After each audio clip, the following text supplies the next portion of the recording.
Xin chào các bạn.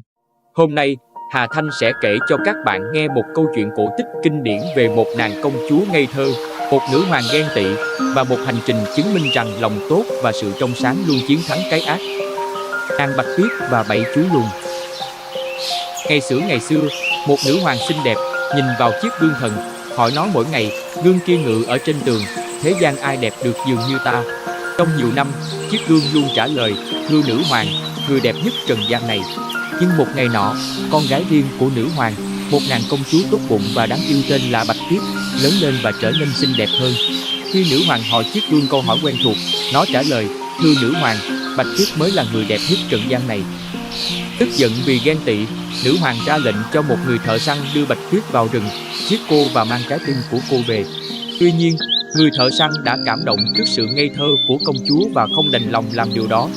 Bảo cô hãy chạy thật sâu vào rừng và đừng bao giờ quay lại, mang về trái tim của một con lợn rừng để lừa nữ hoàng.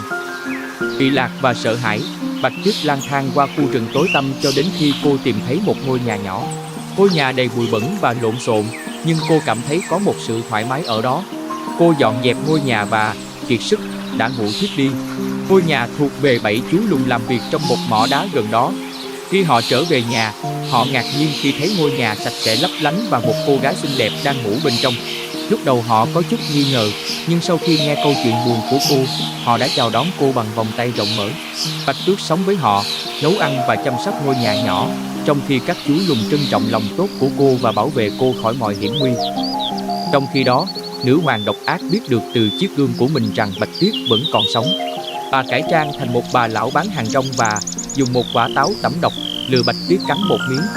Nàng công chúa rơi vào một giấc ngủ sâu, không còn sự sống.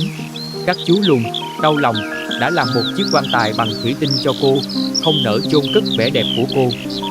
Thời gian trôi qua cho đến khi một hoàng tử, người đã nghe nói về vẻ đẹp của cô, tình cờ bắt gặp chiếc quan tài thủy tinh của cô. Bị cuốn hút bởi vẻ đẹp thanh bình của cô, anh cúi xuống hôn cô. Nụ hôn của tình yêu chân chính đã phá vỡ lời nguyền. Bạch Tuyết tỉnh dậy và chất độc đã được giải phóng khỏi cơ thể cô.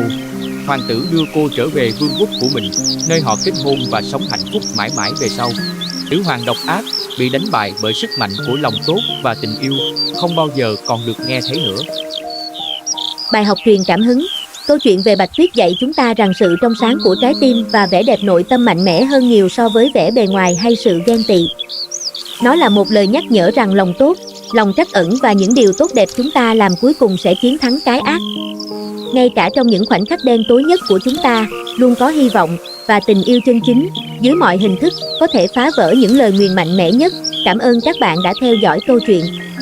Hẹn gặp lại các bạn trong video sau.